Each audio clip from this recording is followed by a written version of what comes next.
Okay, hai. Assalamualaikum warahmatullahi wabarakatuh. So, selamat datang ke kelas Cikgu Erni setelah kita bercuti selama lebih kurang seminggu. Okay, so untuk minggu ni kita akan masuk bab baru iaitu bab 4, lakaran piktorial. Okay, kita dah masuk, kita akan masuk bab 4. Okay, kita dah selesai bab 1, bab 2 dan bab 3. So, untuk minggu ni kita akan masuk bab baru. Okey, so objektif pembelajaran untuk hari ini, yang pertama awak akan dapat menyatakan definisi lakaran dengan tepat. Okey, awak akan tahu maksud lakaran. Yang kedua, awak akan menyenaraikan peranan lakaran dalam reka bentuk. Okey, awak akan senaraikan peranan. Peranan ni tujuan lakaran dalam reka bentuk.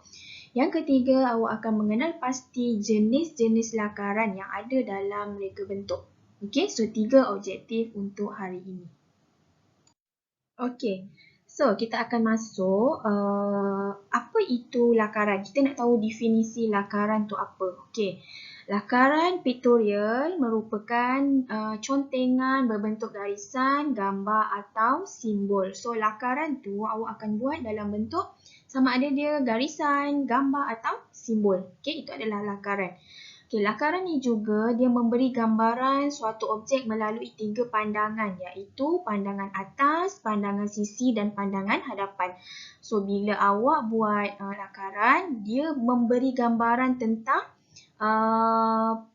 produk tu.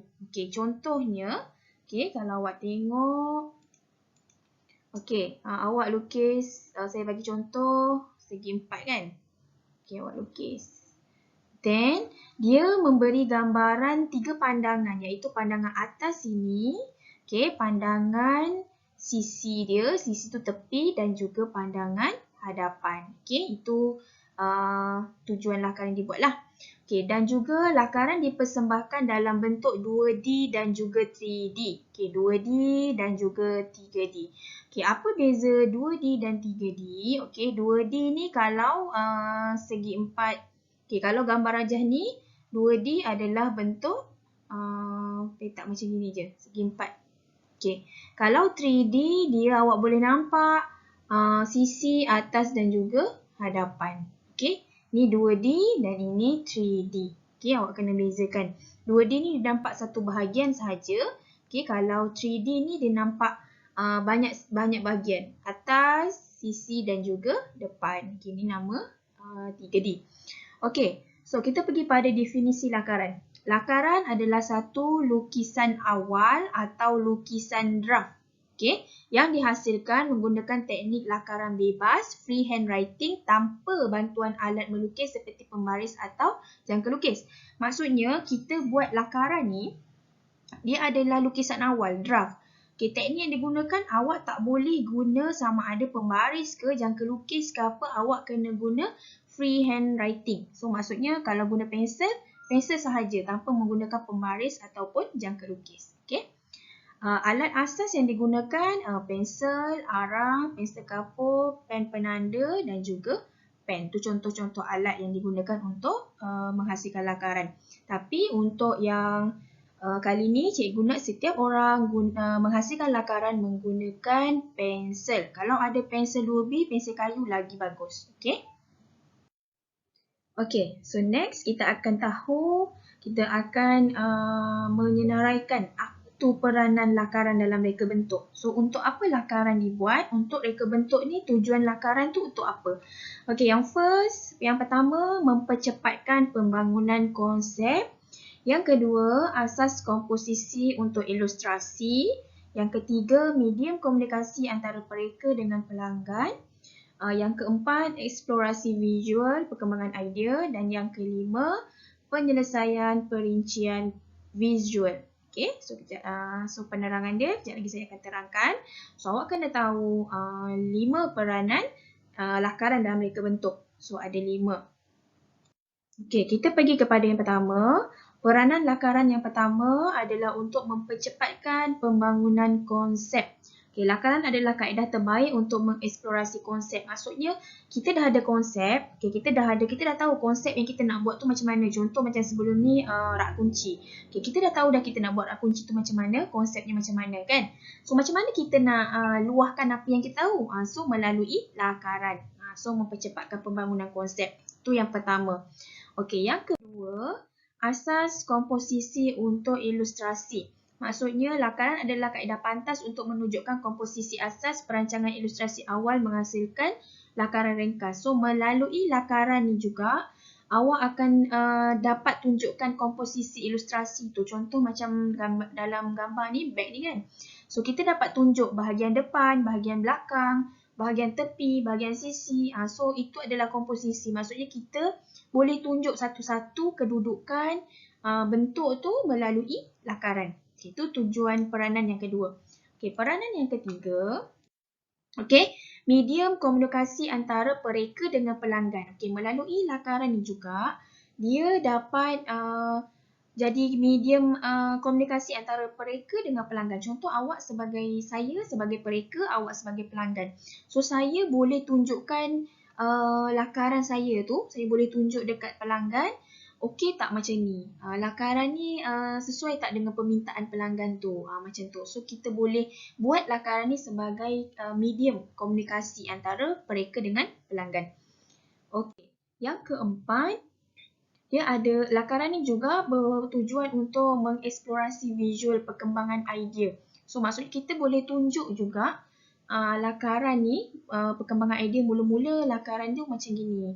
Lepas tu kita lakar lagi, dia ada penambahan lakaran. Bahagian pemegang ada penambahan. So dia menunjukkan perkembangan idea tu melalui lakaran. Okey, dan pelanggan akan boleh pilih lah mana satu yang dia minat. Okey.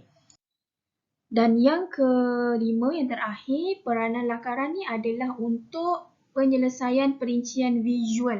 So maksudnya melalui lakaran ni awak boleh dah lakar, awak boleh tunjuk juga, awak boleh label elemennya apa, prinsipnya apa, bahagiannya mana. Okey. So awak boleh tahu setiap bahagian tu apa peranan dia, apa label dia. So melalui lakaran lah awak boleh tahu. Okey, seterusnya kita akan tengok pula jenis-jenis lakaran. Tadi awak dah tengok peranan lakaran, maksud lakaran awak dah tahu. Okey, so sekarang ni kita nak tengok jenis-jenis lakaran ada 6. Okey, so yang pertama adalah lakaran contengan. Yang kedua, lakaran penerokaan. Yang ketiga, lakaran teknikal. Yang keempat, lakaran persembahan. 5. Lakaran perkembangan idea. Dan 6. Lakaran digital. Ni soalan ni popular dalam exam. So awak kena ingat jenis-jenis lakaran ada 6. Okey, kena ingat setiap satu jenis-jenisnya. Okey, kita pergi kepada lakaran yang pertama, lakaran contengan. Lakaran contengan adalah lakaran yang tidak kemas dan tidak tersusun. So maksudnya awak dapat idea, awak dapat tugasan untuk menghasilkan contoh beg.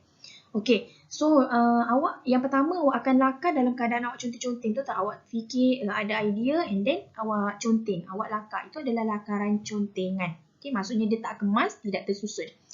Okey, lakaran yang kedua, lakaran penerokaan. Okey, lakaran penerokaan ni maksudnya awak search dekat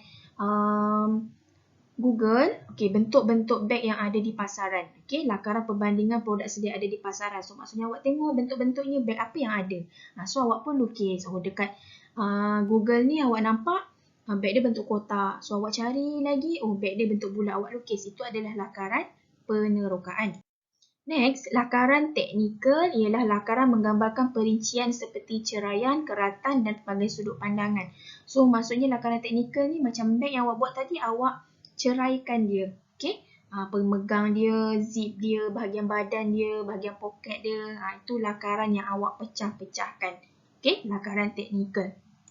Seterusnya, lakaran persembahan. Lakaran persembahan ialah lakaran yang boleh membantu pelanggan memahami konsep. Kita nak persembahkan lakaran tu maksudnya lakaran yang dah siap.